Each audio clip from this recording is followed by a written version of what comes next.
on requests for variances and exceptions from the regulations in the zoning ordinance, to review conditional use permit requests, and to consider appeals from any decision of city staff in the administration of the zoning ordinance. The members of this board are citizens of the city of Des Moines. They have been appointed to this board by the city council. The board members are volunteers and they receive no compensation for their public service.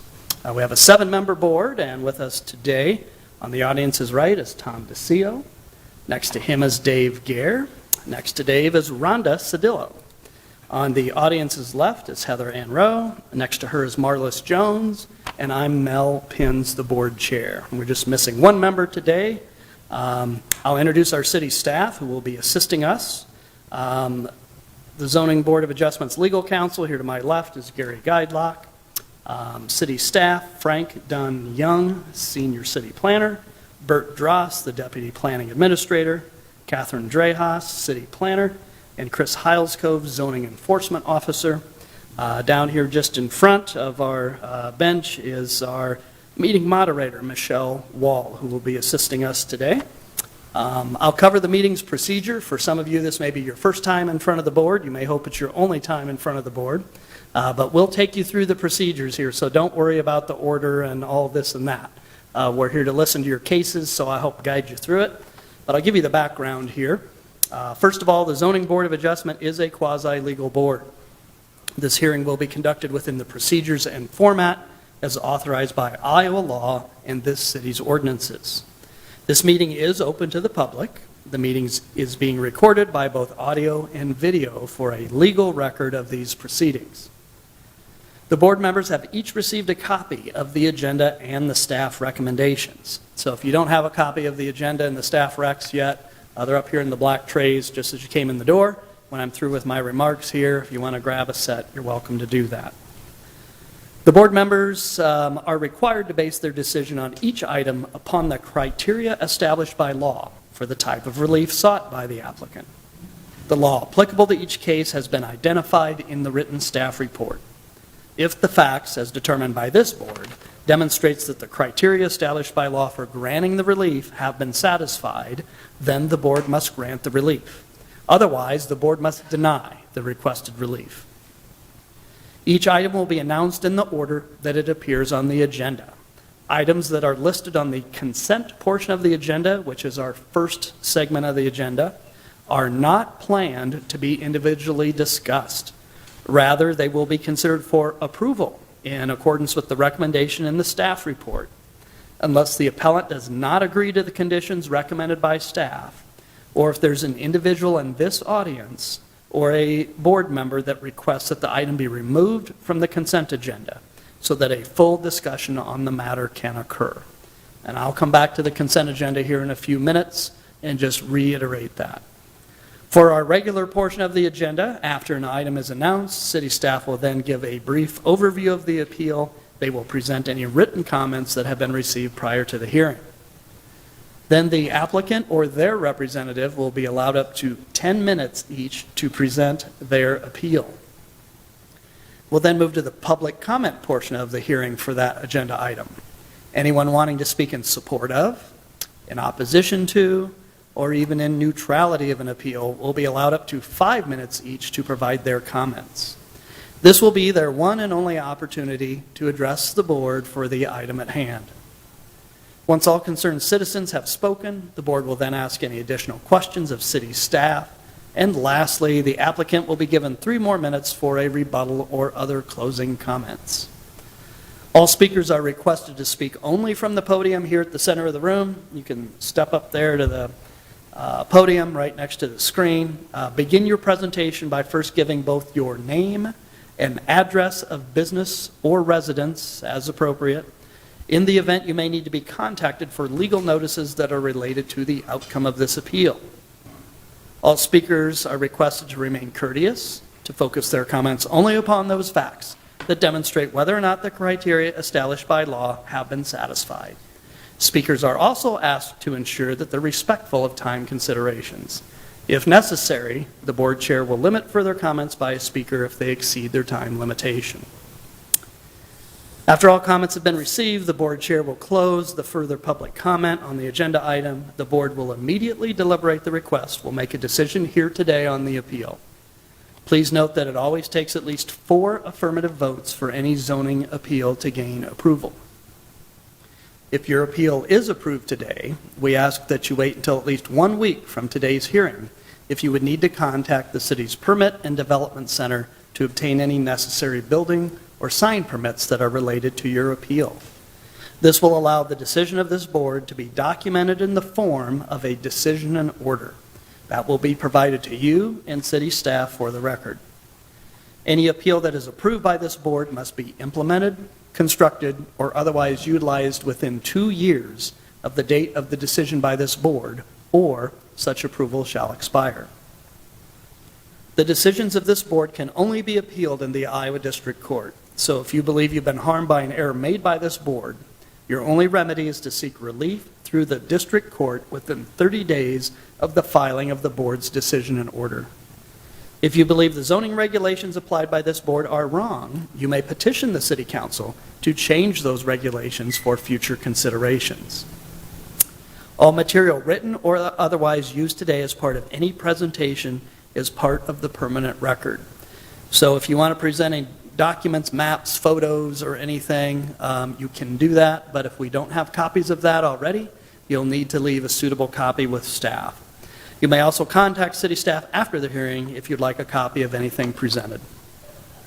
Finally, just a few housekeeping items. We'd ask that you please avoid any undue conversation in the audience so as to limit distractions during the hearing. Please ensure your cell phone has been silenced. And if you need to use the restroom, just leave through the doors here. You don't have to go back downstairs. Walk past the staircase. There are restrooms on your left by the elevators. Finally, we'll have a 5-minute break in the hearing around 3 or 3:30 if that is needed. I certainly hope it will not be needed. So with that being said, that's kind of our background on how the hearing works. So I'm going to go back to the agenda here. And just for a brief review, we have 3 items on our consent agenda. So within these procedures, staff is recommending approval of the requested conditional uses or zoning exceptions that have been listed on these 3 items, with some conditions that go with that. So if there's anybody here today that would be opposed to this board granting approval of these items without having testimony, I'll just walk through these 3 quickly. The first one's a conditional use at 606 Walnut Street, related to use of a building for a high-speed internet distribution data storage center. Anybody in the audience opposed to that?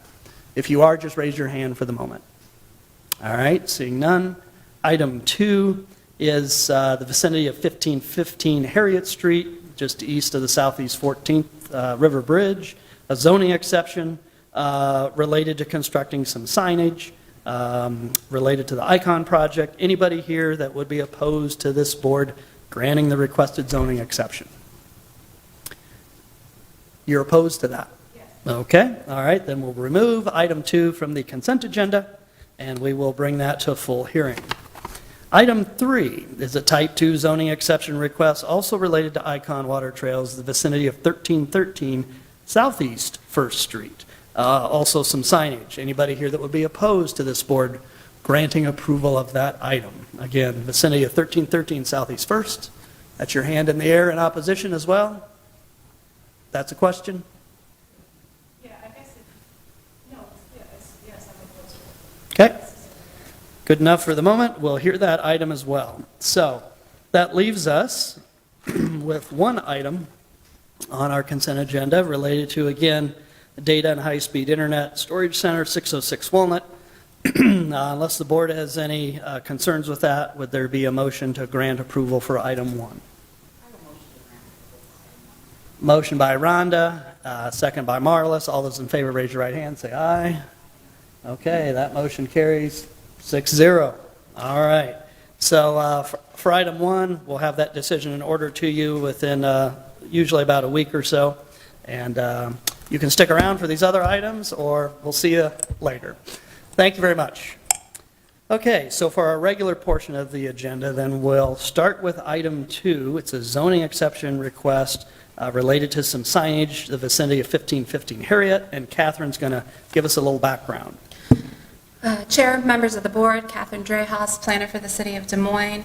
As mentioned, this property is located in the vicinity of 1515 Harriet Street. The request is looking at one of a few signs that the Icon Trails project would like to install in their as part of their use of the project. And in this particular one, the sign is actually located in our flood district, and signage is not allowed in our flood district. So that's why we're hearing this item.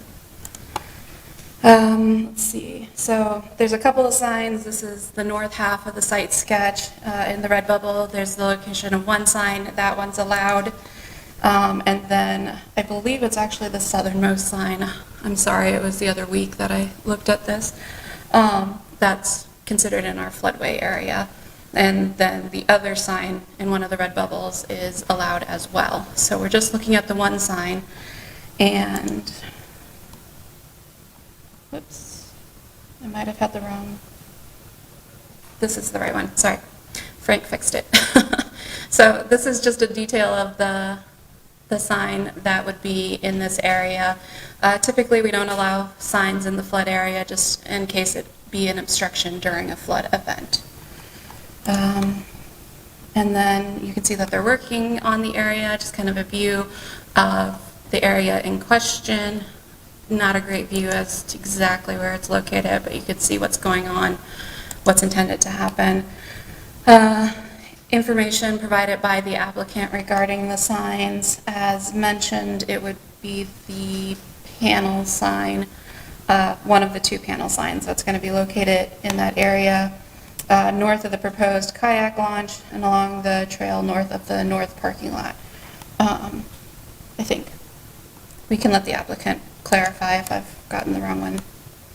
And then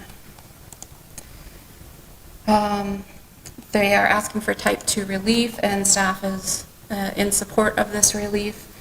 We did have a few pretty standard conditions as part of our recommendation of approval. Any sign shall be installed in accordance with the elevations submitted for the sign application, and any sign installed shall be in compliance with the sign permit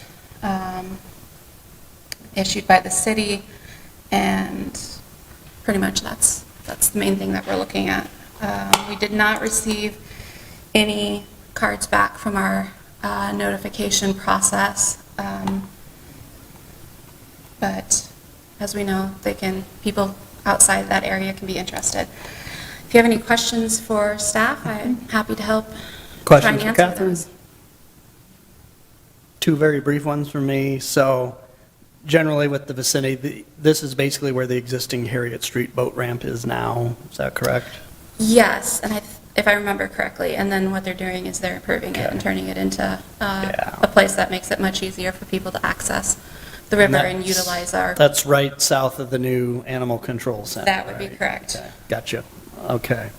In fact, you drive right past it to get to this. And secondly, and I might have missed it, and for the audience's curiosity or benefit, the reason we're all craning our necks and looking backwards, we normally have monitors that let us see what you're seeing, but there's a little short in those today. So I might have missed the picture, but the sign itself, generally speaking, is the sign designed to identify this location primarily? It sounds like that I mean, there'll do you be have a a variety fascia of what it's going to different say? things. Some of it will be identification of the use of the area. Okay. Some of the other signage that they're looking to install that is not part of this request includes Sure. informational about the Directional, habitat, directional, and how to use the site. So- But much like a city park or something, there's usually a sign that says, okay, I'm here at McRae Park, or I'm here at the Harriet Street water trail connection, correct? That would be correct. Okay. Yeah. All Yes. right, that's all I've got. Seeing no one else. Okay, so applicant or representative of the applicant, got a little lead in there from Catherine. So you all get to present. We just need your name and address. Probably your business address would be fine. You've got up to 10 minutes to address the board. Thanks for everyone's time here this afternoon. My name is Henry Westemeyer. I am a civil engineer with Snyder and Associates on behalf of Icon Water Trails, the applicant here. I'm also one of the project engineers for the Icon Water Trails projects. So our address is 2727 Southwest Snyder Boulevard in Ankeny, Iowa. I'd like to thank city staff for presenting on behalf of us. Moving forward, I'd like to clarify the type of the signage would be the kiosk sign. That's the detail that you were provided. It is a monument sign in the eye of this presentation, clarifying what will be shown on the sign. Yes, it will be a identification of the maps of the Iowa water trail systems that this site's going to be a part of. It's also going to have important safety guidelines for the users of these recreational sites. Along that, the locations of these signs is pertinent for where it's located as of right now in design. So the users who are going to be utilizing these sites are going to be accessing the river through flood districts, and these signs are going to be located at the ingress points to the sites, allowing those users to see important safety guidelines as well as the routes that are accessible to them through recreation. Other than that, I appreciate your time. Okay, all right, thank you, Henry. Any questions for the applicant? Thank you. All right, thank you, sir. Okay, so next part, public participation. First, we start with, is there anybody in the audience that wishes to speak in support of the applicant? Anybody wishes to speak in support? They'd have up to 5 minutes. Going once, going twice, seeing none. Anybody that wishes to speak in opposition? They've got up to 5 minutes as well. We just need your name, address is appropriate, and again, you've got 5 minutes. Hi, my name's Sally, and I'm on Southwest 2nd. I'm in the McKinley-Columbus Neighborhood Association. The last time we had a meeting was August 7th, which was National Night Out. It was a good time. Our next meeting is September 3rd. Perhaps things were sent to the neighborhood associations, cards were sent, I don't know. I'm really not against this. I'm against the racing of it. One thing that in Des Moines is there's not a lot of trust between residents and the city. We see stuff go up and we're like, oh my God, what's that? What's that? And yes, technically we were notified, but I would just like to have this continued until the next one so we could actually share this information at the next neighborhood association meeting. This kind of coincides with item number 3 as well. I'm not against the signage. I'm against that, no, we were not given any information about it. And I know this is just a baby thing and it doesn't matter, but lots of big things have gone by that have mattered that we're dealing with. And so I'm just asking for a postponement so the neighborhood associations can be actually notified and in time to notify the members. Okay, so Sally, I might have to have staff help me with this, but if I understand your question, are you a member of the Columbus-McKinley Neighborhood I am Association? a member of that association. So I'm not if on the board, but I'm a member, yes. You're a member, if I understand correctly, I think is Jim Post still the president of Yes. that neighborhood Yes. association? So I believe that normally the president and a secondary member of that board, usually a secretary or vice president, would Yep. receive the agendas. Yep. Comment cards as well, and Yep. I'm not aware that we've received any response from that neighborhood association. That's because Jim doesn't do anything and doesn't tell anybody anything. Sorry. Jim. Well, that may or may So not that's be what I'm saying. factual, but Yeah. from our perspective, the city has followed its process Yes. to reach out to a recognized neighborhood association timely to present information to them. That was on the 9th and the 13th, according to this. And like I said, we didn't meet in August. We also don't meet in December. All of the meetings are online. You can look it up or get it from Heather. Our next meeting is the 3rd. I understand that not all neighborhood meetings are monthly, some are bi-monthly, some may be quarterly. Yeah. But I would think that if there was an issue of some significance to the board board president, board officers, they would probably be able to telephone, email, or call a special meeting, would they not? They would. Okay, all right. So from our purview here, we basically look at the conditions of, what's presented, the character, the size, scope, how will it fit in. Those are the general things this board looks at. I know, Do you and I have any understand. concern with the sign, how it looks, how it's presented, what its purpose would be, since you're here with us today? Yeah, well, honestly, it's about relaying the message. And I think it's a little baby step that maybe we can get some trust back in here. Okay, all And right. that was all. And since there are other signs that are going to be coming anyway, if this could move, I don't know how hard that would be, but if you could postpone it till next time, I think that would be great, because then we'd have the opportunity to actually hear from our board, or not. And if it's a not, then, Okay, I appreciate your comments. that's why I'm here. And it All goes, right. this is the exact same thing for number 3, so I don't need to go through everything else. Okay. All right. All right, thank you. Yeah. All right, any other comments against the item? Anybody that wishes to speak in neutrality? Seeing none, city staff, anything you want to add or say? That's up to you, don't have to. Since we did have, Catherine?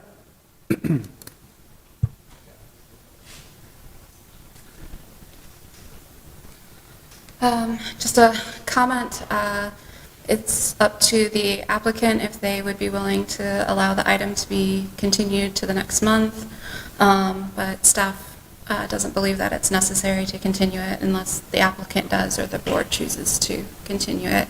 If you have any other additional questions for staff? Think so? Nope, I'm good. Everybody good? Okay. All right, applicant or representative of the applicant, the normal process is you have 3 minutes for a rebuttal. Usually if there's no comments of any concern or any other extraneous issues, that's not necessary, but there were some comments against this.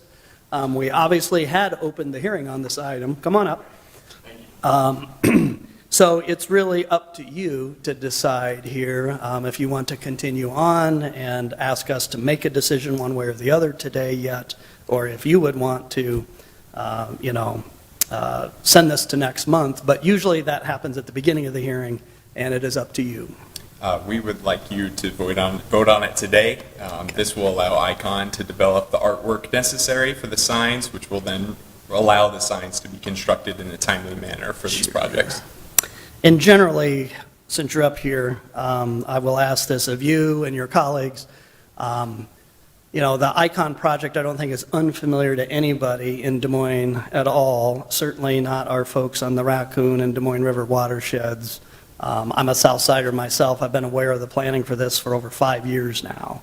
Have you had generally outreach to neighborhoods, area residents over time, opportunities to give input for planning and design? Yes, I feel like that's been prominent on ICON's mind since the start of these projects, from the start. Excellent. All right. Thank you very much, Henry. Thank you. All right, we'll go ahead and close the public portion and go to board deliberation. Board members? Tom, got your mic on? I move to forward the motion. I move to forward this action and Are to you- approve it. To forward the action to make a decision now? Yes, And what would your motion be for a decision? to accept the recommendation. Okay, so you want to accept staff recommendation for approval of the requested exception? Yes. All right. Motion by Tom, second by Dave. All those in favor, raise your right hand, say aye.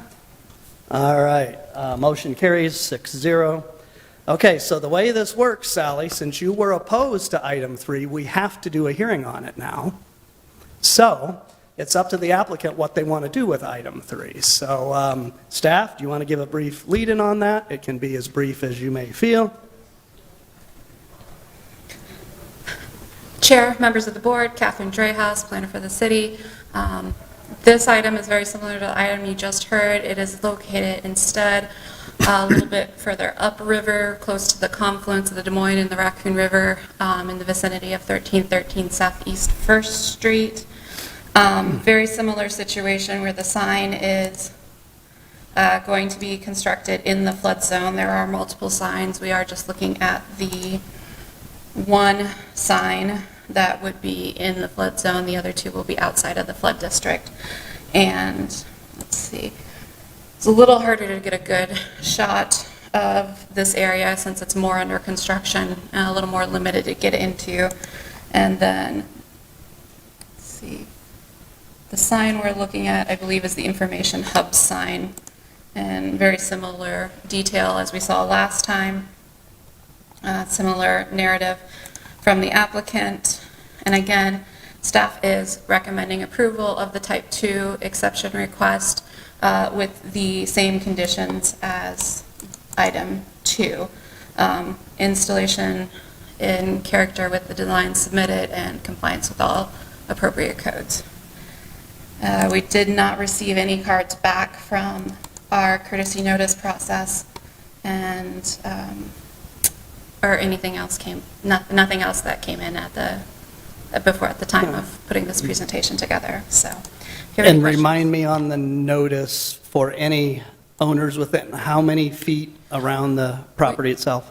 We notify up to 250 feet from, I'm sorry, this is a type 2, so we do adjoining and adjacent properties for this Okay. particular one, so. So it's not just a certain radius of the sign itself, it's of the whole property, and Of the property boundaries, yeah. and from by property. default, this is a pretty big property. This is. So a lot of notices would have gone out, and that does include the neighborhood association and their at least two designated representatives. Correct. So we do send notifications. This one is located within the historic East Village and McKinley School Columbus Neighborhood Associations, and then within 250 feet of the Downtown Des Moines Neighborhood Association. All were notified through our email process, initially with the preliminary agenda, and then specific notice items were sent out to the designated contact with the neighborhood association.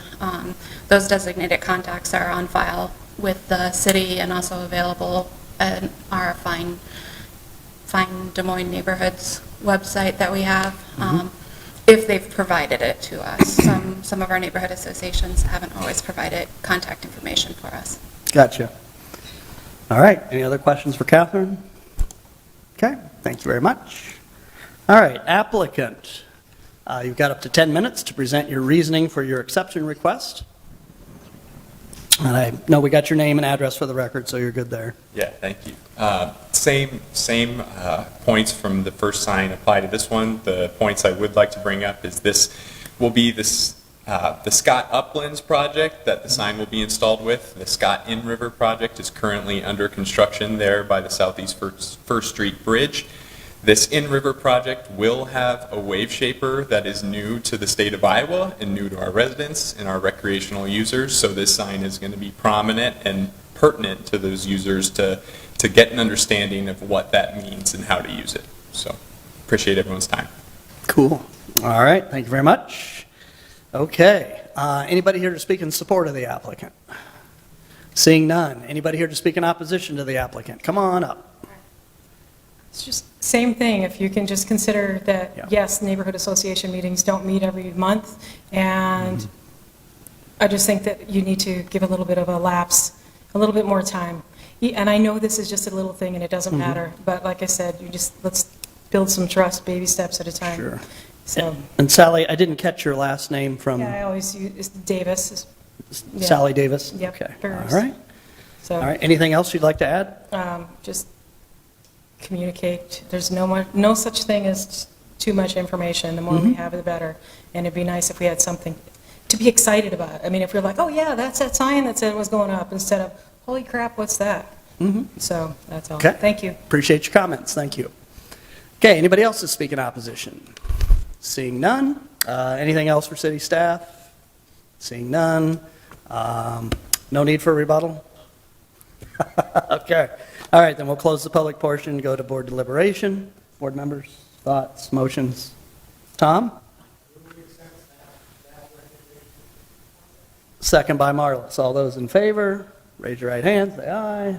Motion carries 6-0. We're not always unanimous on everything around here, but that motion does carry.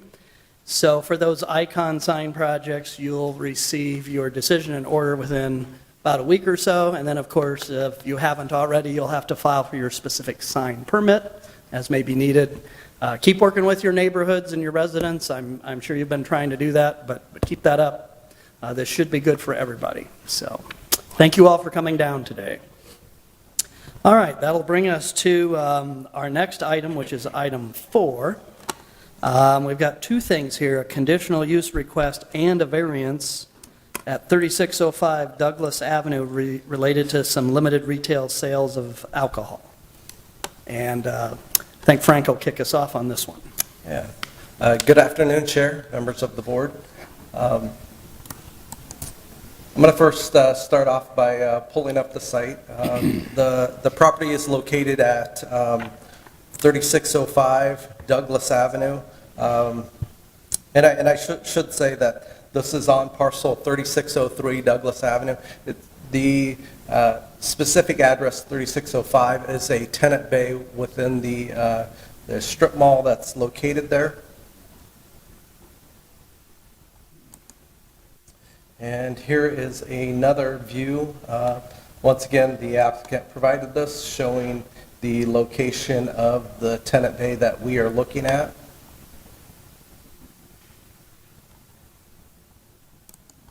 And here's a front view of the property facing, I took this morning, it's facing what would be northeast across the front of the property.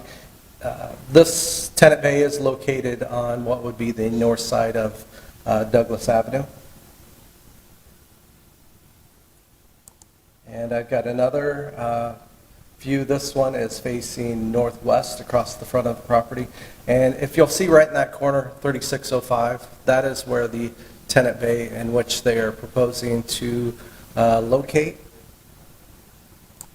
Here's another photo that shows the back end of that tenant bay, and then off to the back there you see where a church is located. And here is a breakdown of what the applicant is proposing for the site. So they're proposing to use a 1,200 square foot tenant bay for a family foods establishment that would also have sales of some,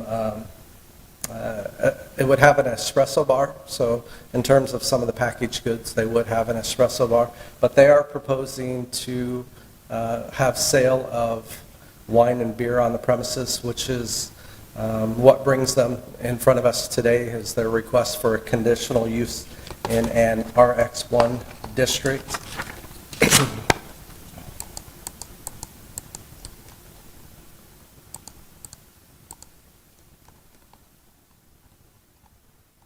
And so in a RX1 district, limited retail sales use, with obtaining a conditional use, they are able to sell wine and beer.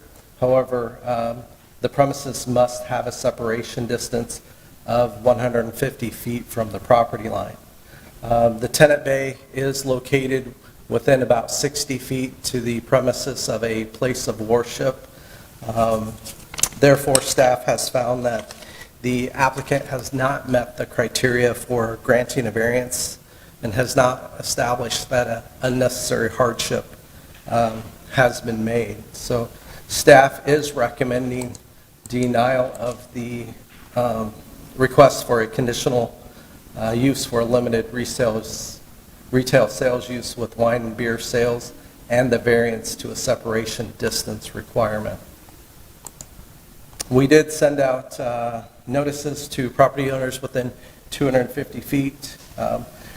We did get responses from 2 property owners that are in support. And just a couple comment cards. Essentially, they met with the applicant and they were satisfied in understanding what their proposal was. And that is all I have. What questions do you have for staff? Can you show me the vicinity map, radius map with the OKs on the cards Yeah. again? There we are, okay.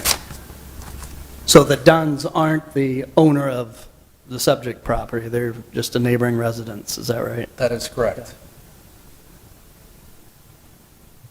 And the little X on the map is where the tenant bay is, that would be the use, is that correct?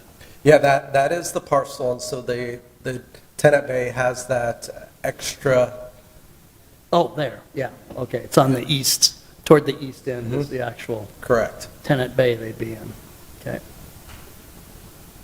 X just marks the spot for the parcel for ID, gotcha. Yep. Okay, any other questions for Frank? Frank, I just have two brief ones. To the best of your knowledge, is the applicant that's listed here in the agenda, are they the prospective tenant or are they the owner of the property? So the, Kevin is Yes. the title holder. The Okay. business owner is the Mitchell Family Mitchell. Foods, Okay, Jarrett Mitchell. okay, so in this case, the applicant is the property owner, right? Well, Does the, the property is always going to be listed on there. it will be, right, but an applicant can be a prospective tenant with permission of a property owner, and- correct? And that's what it is. It's the That's what it is? Yes. Okay, so the prospective tenant is the applicant with permission of the property owner? Correct. Gotcha, okay. All right, thank you very much. Okay, applicant or representative of the applicant. You can kind of see how this works now. So you've got 10 minutes, we just need to start with your name, address is appropriate, Okay. and tell us about your project. Sure. My name is Jarrett Mitchell. I'm at 3605 Douglas.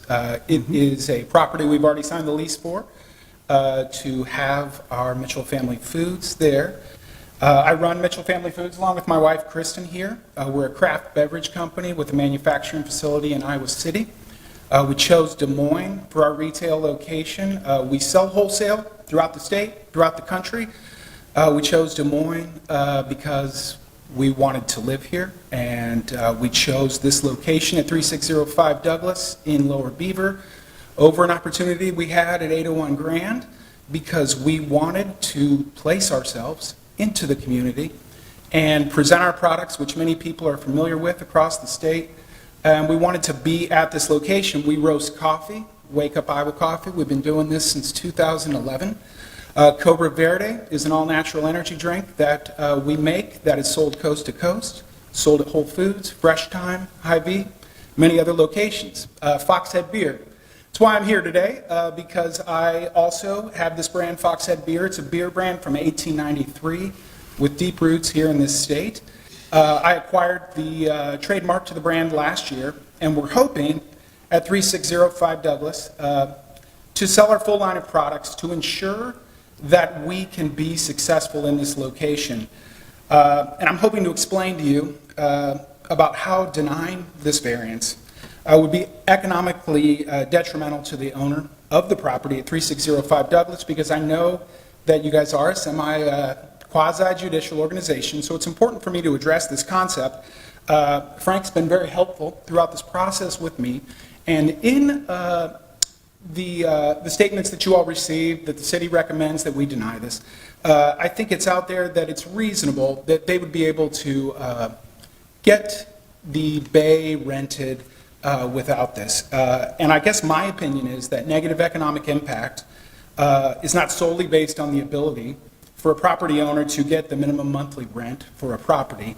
I know that the city is a delicate balance between businesses, civic institutions. We all work together, citizens, to do everything together, right, and build this city up in a way that's special, that's a destination for people across the Midwest. And so it would seem to reason that business people, entrepreneurs such as myself, might have a different concept of what reasonable return is. And to me, reasonable return is not just to get the minimum monthly amount, but you do expect some return year over year on a piece of property. And I'm hoping that you all can understand that a business such as this, a destination business, when you look at other areas, Drake has Drake has Mars Cafe, which is a nice coffee shop. It's a centerpiece of that little strip right there, and it has empowered that entire area to grow. Highland Park has the Slowdown, an excellent coffee shop, and we've watched what's happened there. We're hoping to be this here and to grow this area in Lower Beaver. When we held our community meeting, those that attended, they were pleasantly surprised at what we were proposing. And they expected it to be a liquor store, something that's extracted from the community rather than something that adds to the community. They spoke of the loss of Plaza Lanes, right, and how there's not a destination business in Lower Beaver anymore. And as I said, we want to be that destination. Our products are sold coast to coast. People know our brands throughout the state, and I believe that we can be that destination. I think allowing the special use permit and variance will maximize our potential for success. Many businesses close, and they close quickly. And I think that every advantage that we can have to be successful and to ensure our success in these early years, these early months, would be extremely helpful to us. We're a craft beverage business, coffee, energy drinks, now beer. We're not a liquor store. We're trying to be something that is a special place in Lower Beaver. Now, if this was a standalone building, I don't think that I could stand up here and make this argument right now. It'd be tough for me to make this argument that it would be economically detrimental to the owners of the building. But this building has over 10 retail units in it. And I believe that if we can be the craft destination, that we will benefit all the surrounding units in our specific building. When vacancies come up, our landlord will be able to change or charge a rate that's consummate with the economic activity that's happening at this specific site. And I think that this rate would be higher than if you deny this. And so I think you'll see that there is a bit of economic detriment to our landlord by not passing this. We're not some startup business. We're trying to plug products that people are aware of throughout the entire state and honestly throughout the Midwest. When we're at Whole Foods, we're talking every major Midwest city where people buy our energy drink. Those people circulate throughout this city, and many of them drink our drinks. They're going to be interested in coming to Lower Beaver to see where we're at. The church in question, as you'll see on the map, faces 36th Street. Our store is on Douglas. It faces Douglas. The property lines meet in the parking lot, obviously in the back. We're not open on Sundays. I got to be at church myself. We're not open on Tuesdays when they hold prayer group. There is very little time at all when the church is occupied and doing things that we will be open. We're not going to be open late at night. We want to see economic activity in Lower Beaver. That's why we chose this location over 801 Grand. 801 Grand would have been the easy thing for our business to do, but we wanted to be in this community and bring our products to prominence, not cloistered away in the tallest building in Des Moines. We wanted to be on the ground in Lower Beaver, a place that's very close to where we live, and a place that's special, and a place that I believe the city wants to see grow. And a destination business such as ours, where we can sell every product that we make, and I want to be clear, for off-site consumption with the alcohol, where we can sell every product that we make is going to make this the destination that I think it can be. And it's going to benefit our landlord, the building owner, by raising the economic activity.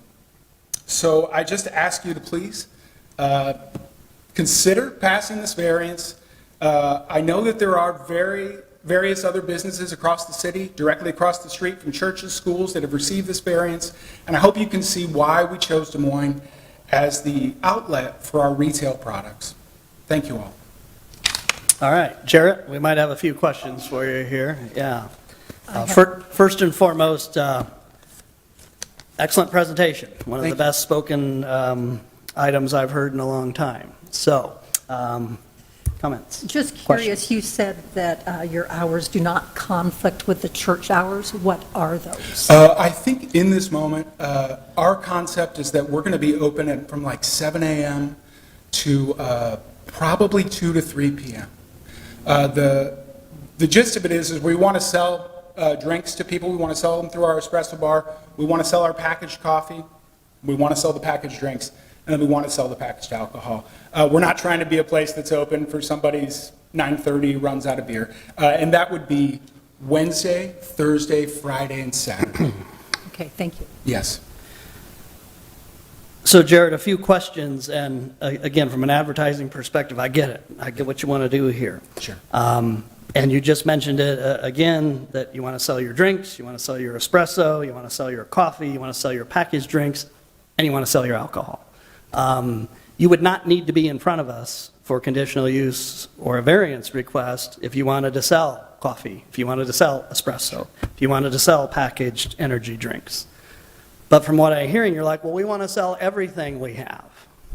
So why would this business not work if you were selling 5 of 6 things that you normally produce? Why would it not be a destination? Well, I think that, I mean, first of all, as I said, the concept for me, you can build a business plan. You can think you understand what the flow of a consumer base is going to be. Yep. But from my perspective, when we build this out, we're looking at about, I don't know, it can't be more than 40% of our total sales, no matter what. Sure.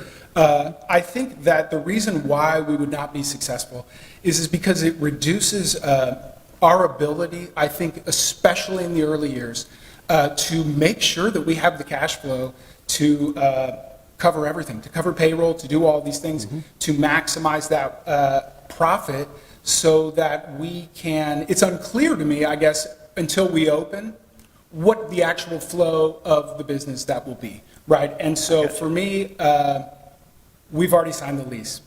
We're going to go for it and do it, no matter what anyone says, and I appreciate everyone's time.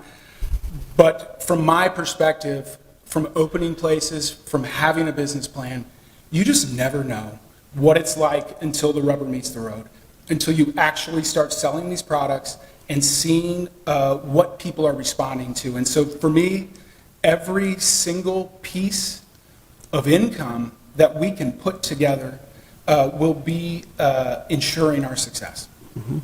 I got you. And one other kind of a question and observation for those that are watching at home. Sometimes people can learn from this process as much as, you know, here's what I want, here's what you can give me. You said you already signed the lease.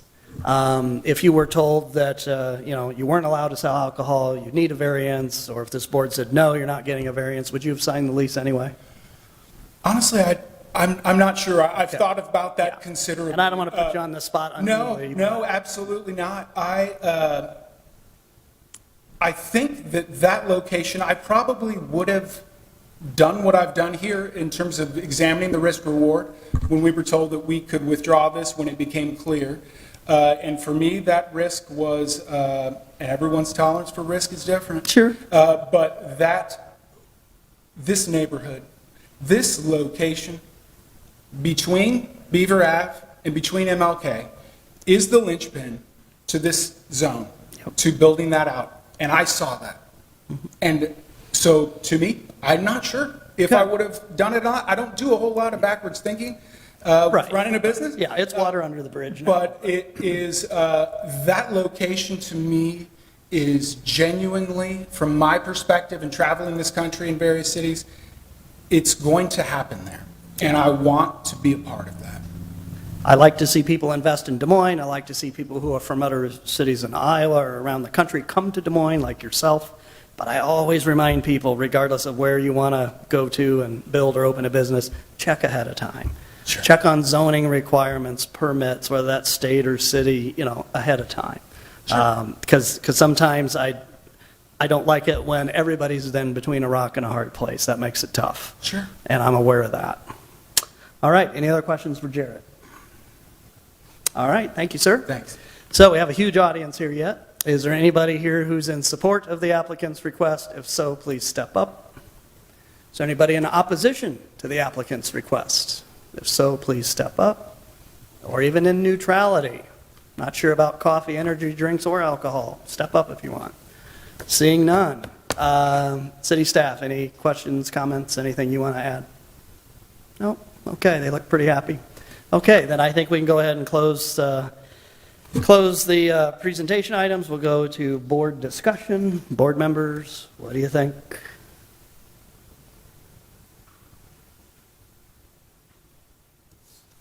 Anybody? Bueller? Sorry. I guess one of my questions is, so just clarify it for me, if you would, Mel or Gary, is it just because of the church? that they can't get this? The separation between their location and the church is what requires a variance before the conditional use can be granted. And it just seems so archaic, right? I don't know, to me. I can't express my opinions about the code. I only tell you what it says. I'll maybe bridge that a little as just a citizen role here. The council did make some city ordinance, city law changes over a decade ago now, and that separation distance was put in there, and there's a variety of distances. This is not like a huge one. There's some that are, I think 1,200 feet of any other existing one that reaches way out. This is pretty close. This isn't like a huge radius. So it's only 150 feet, but the church is 60 foot away. This bay of this building is right there by where, the front of the church is, the same side of the street, if you will. 60 feet. That's less than the length of this room. Right. Just educate me on why it's a thing, though. Yeah. Well, to a certain degree, opening a liquor store across the street from an elementary school, why would that be a problem?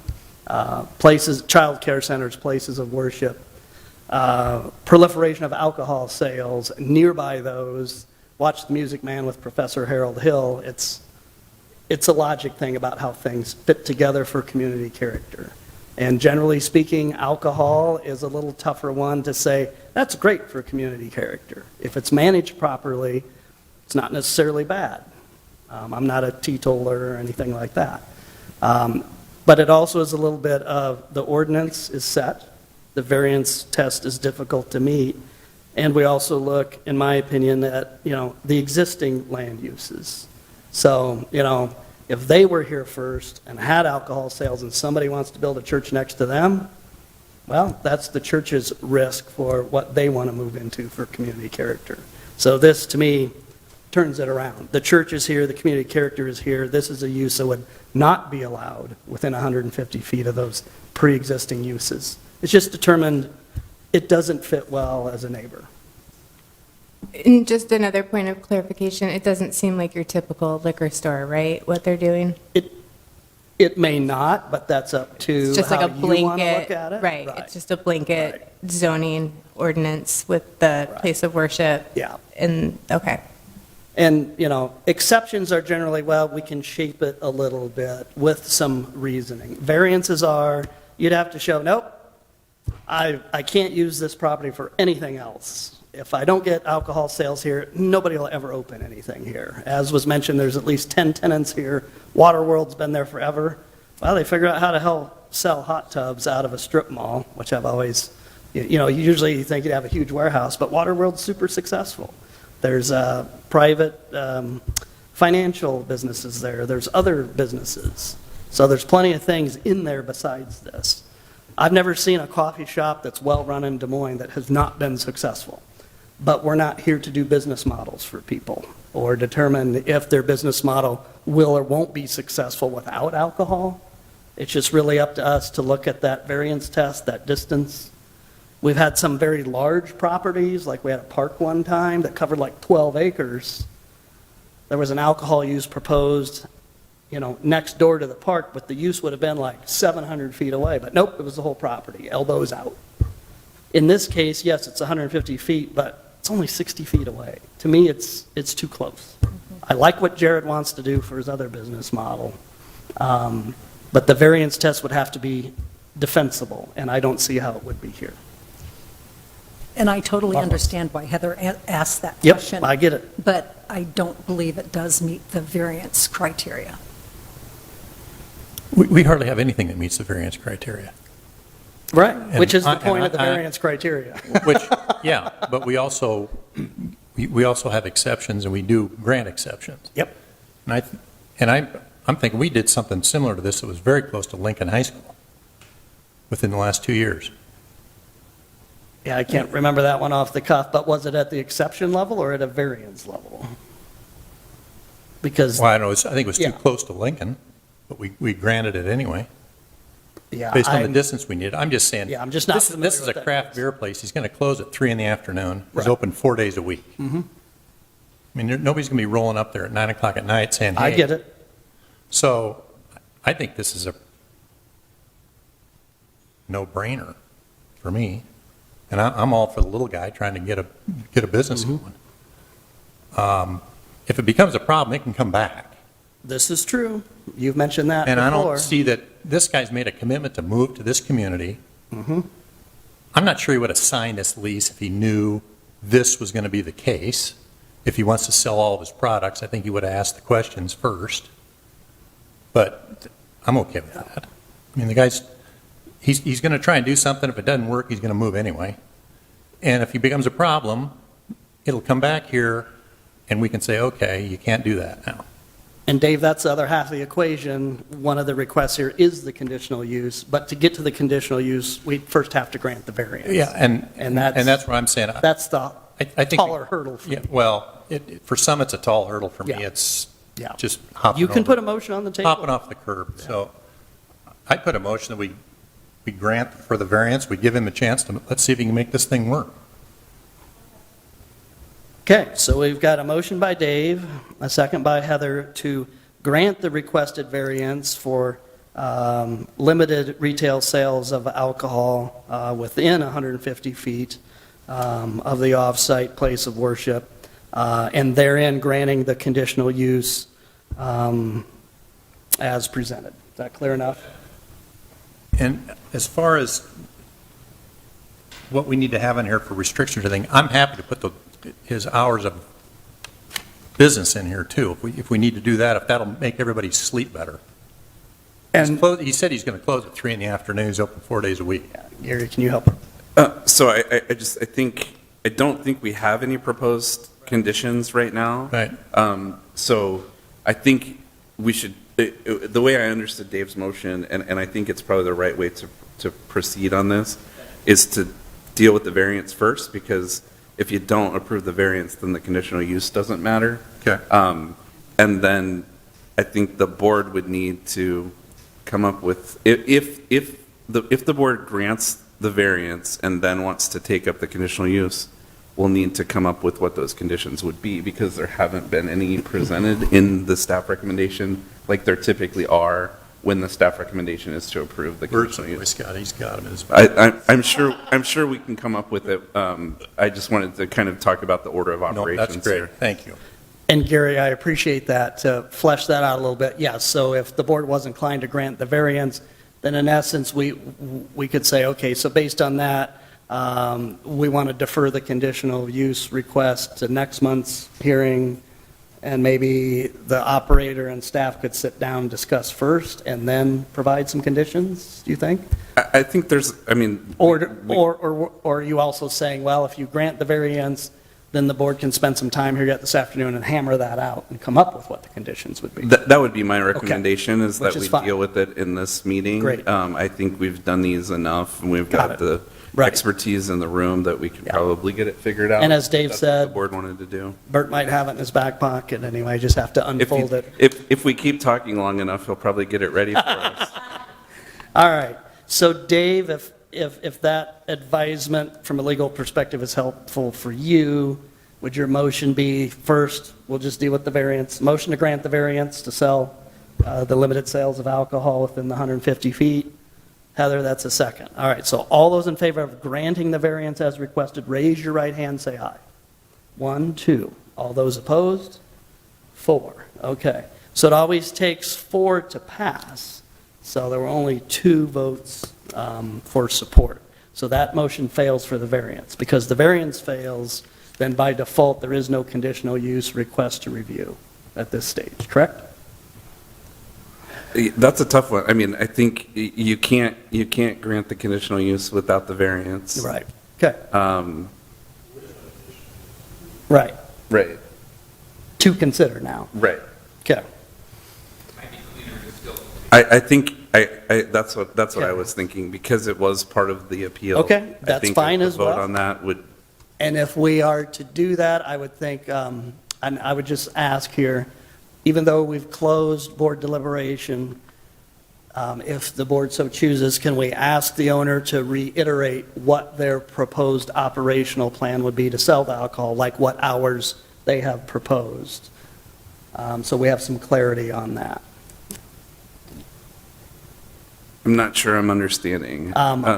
I can't recall directly what hours they said they were going to sell the alcohol, because generally, the applicant determines, yeah, I'm going to be open until midnight, and that's what their conditional use request is based on, is what they've said they'd like to do for operation, including what they've said they want to do for frequency, not us. So if somebody says, yep, I'm not going to be open 24 hours a day, He said yeah. 7 a.m. to 2 or 3. okay, and this is in the agenda item? Well, I asked It was that a statement, question. yeah, Thursday, Friday, Saturday, Sunday. okay. No, yeah? Wednesday. So, board Yep, members. Wednesday, Thursday, Friday, Okay, Saturday? so if that's what he said, then you would have to be prepared to put that as one of the conditions. You also have to find and meet the criteria for the condition. That is correct as well. Right. And I would But you also, have to put your proposal together to then do that, right? The board members. could we take like a 5-minute break? I think that that would be okay. And again, this is all designed to give the general public, property owner, the applicant, the best benefit of the doubt we can for this process. So I think we'll go ahead and take a 5-minute break here and confer with my legal counsel.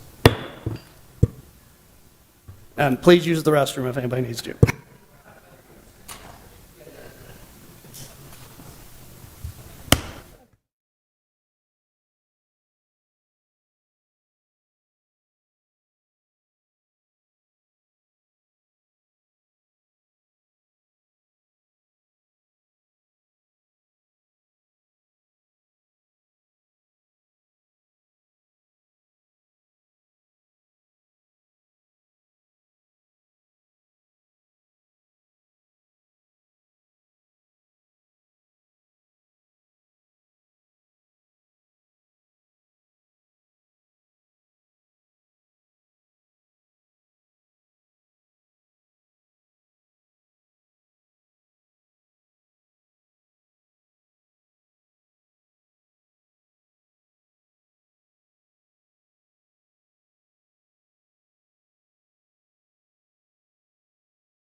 So we are going to stay in board deliberation session. We're going to take any other testimony here, but based on a discussion of some legal things that we have to remind ourselves of sometimes as a board, and we can kind of forget.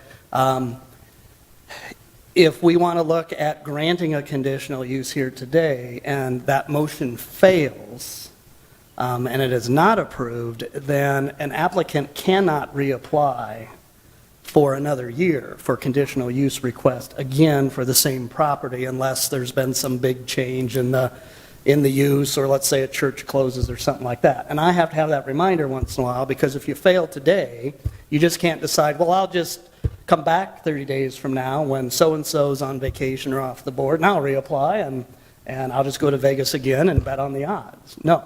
So you would not be able to make an application for another year if this fails.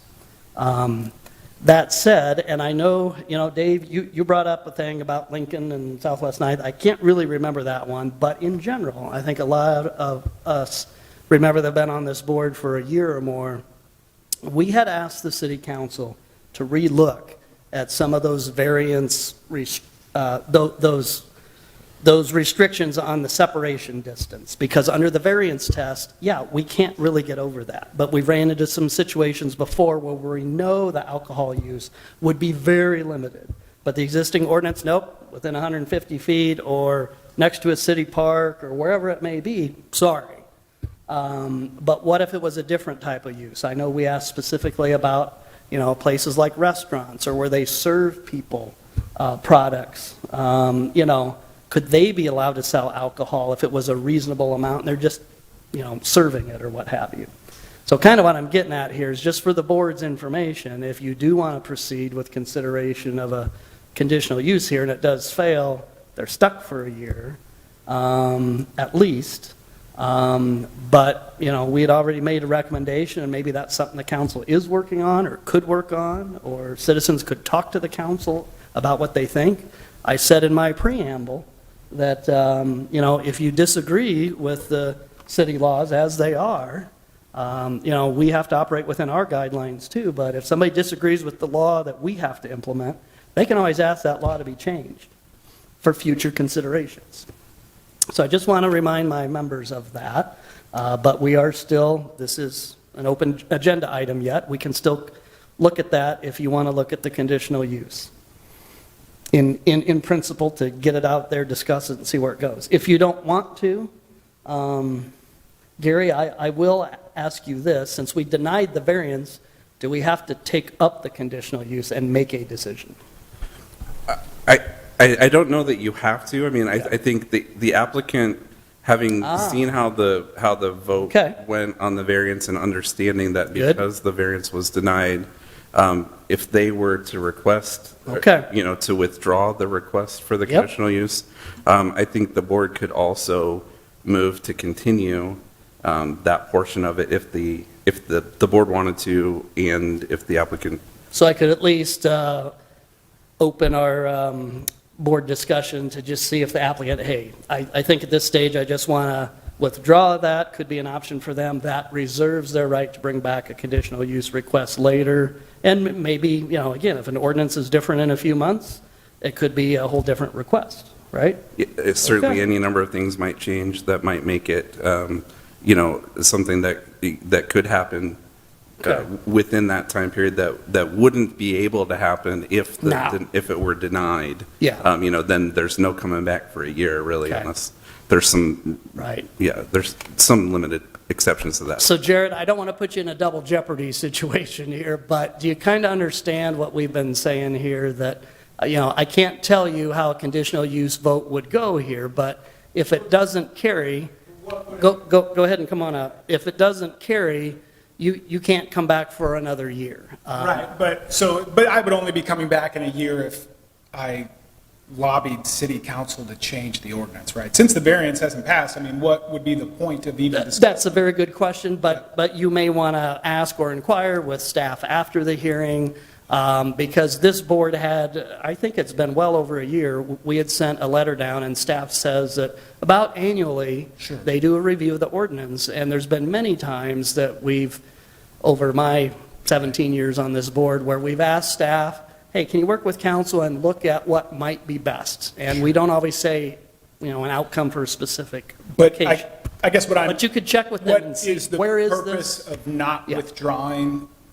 Why wouldn't I If you withdraw? don't withdraw and you want us to make a vote here today on a conditional use or not, if it does not pass, you can't come back and ask for a conditional use under the current regulations for another year. But why am I asking you for a conditional use if the variance has already been voted? Well, down? you're very logical it's like in math, to me, there's a predicate. If the predicate's not there, you can't add on to the equation, but I think Gary's advised that it might be best if we, and I will put words in your mouth. No, but- it sounds, and please correct me if I'm wrong, it sounds like you're asking, there's no reason for you not to withdraw Correct. the conditional use request at this point. And Yeah. I think everybody's saying the same thing. It doesn't, it seems like there's Yeah. no reason not. That's what I was mean, trying to get to. There's nothing, there'd be no benefit to me to do that because, Yeah. okay, let's say you all were unanimous. Well, it still doesn't matter because I don't have a variance. And if you're adding that up, yes, you're Well, on it, It but. doesn't take it- much. Yeah. Well, and again, I'm trying to be helpful on the Sure. big picture for everybody. Yeah, I'm just trying to figure out why we would even not just withdraw it. I mean, why we, And that's a little bit of why I brought up just procedurally, Sure. Okay. 10-plus minutes ago, hey, since the variance failed, Sure. why do we even discuss the conditional use? I have no idea. Yeah, exactly. So do you just want to withdraw the conditional use I for would today love as to. a question? Yeah, let's do that. Then that can preserve your rights to come back. Sure. Down the line. Yeah. Whether the ordinance changes or not, or could change, but at least preserves your ability to come back. And that is at the ordinance. I know you said exceptional circumstances, let's say that church closed and it all of a Right. sudden is something else. Yes, right, Gary? That But does- so a ordinance change by city council would not be included in that? It certainly would. At that So stage. why wouldn't I then ask for this now? Because it seems like the only possibility, I mean, I don't want to litigate it Sure, anymore because it's obvious I have two people in support of this and, wondering who's missing. But to that end, there's only one possibility, which is a change in city council, correct? For me to ever come back here again and even ask Or, for any. or a change in neighboring land uses that are the Right. things that are dictating this. But either one of those would make an exception to allow me to bring the special use permit back? So the language in the ordinance about bringing a conditional use application after it's been previously denied talks about an extraordinary change in circumstances. Okay. It doesn't specify what those are, and it would be up to the board and city staff to make a determination whether the change in circumstances presented constitute sufficient change in circumstances to allow that application at that time. Okay. Well, I'll just go ahead and withdraw it. I don't need to talk about my hours or anything else. I think thank you all for your time, and yeah, great. All right, Jared, I appreciate your understanding all the way around. Sometimes it's tough to wade through all this, but there's some underlying principles that we're all trying to get to here in our duties, the city's ordinance, and even trying to help our neighborhoods and our business owners. So, with the applicant withdrawing the conditional use permit request, then this agenda item has been completed.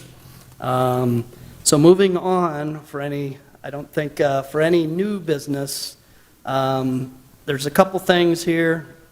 I'll just go over a schedule thing. First of all, it's my understanding that staff wanted to look at having a workshop with us, and I'm going to come back to that in a minute, to just kind of go over some, what are these ordinances? What does the board do? We have a brand-new member. We've had another member less than a year. And we do have an occasional workshop. We just haven't had one for a couple of years. We talked about doing it after one of our hearings, but it's my understanding a September hearing might have a number of applications on it, so we might wait on that. But staff has asked me, are there things that the board would want to have reviewed specifically at our workshop? Are there any special issues or things that have come up that you guys would like to have reviewed?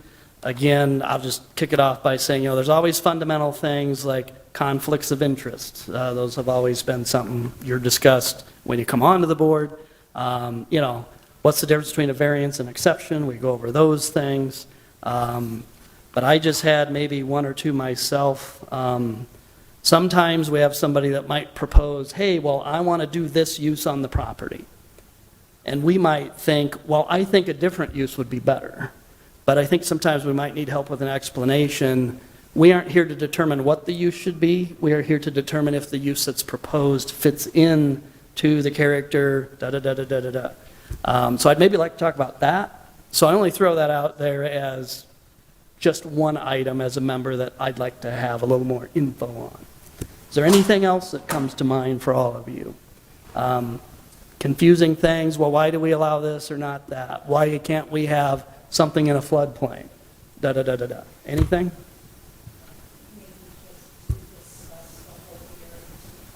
But, yeah, sorry, just so they can hear you too. Variance requirements, and just review them. Reinforce that. That's a good one. And if you don't have anything, that's fine, but sometimes it kind of can help salt the agenda for some things, if there's been a thorn or, something like that, that's like, yeah, I just don't get that. I don't understand that. Maybe reviewing site plans. I know a lot of times that's not up to us to decide how things look, but knowing that there's a site plan process to help make the thing integrate. Would that be something you guys could go over briefly? Yeah. Oh, yeah, go ahead. What about like signage? Sometimes that gets confusing depending on what sizes, where they're located, and how far back. It's just simple things to remind us. Yes, I think that'd be great. We have a lot of that. Yes. So. Yeah, and really with the changes in the ordinance from a few years past, we've probably only got 4 or 5 things that really come to us anymore. Signs are a big one, conditional uses, usually involving alcohol. Right. That's another big one. We used to do all the setbacks, side yard, front yard. We don't do that anymore. That's under the other zoning chapter, so P&Z gets it if I'm correct. I used to have a lot of fun with those, but urban gardens?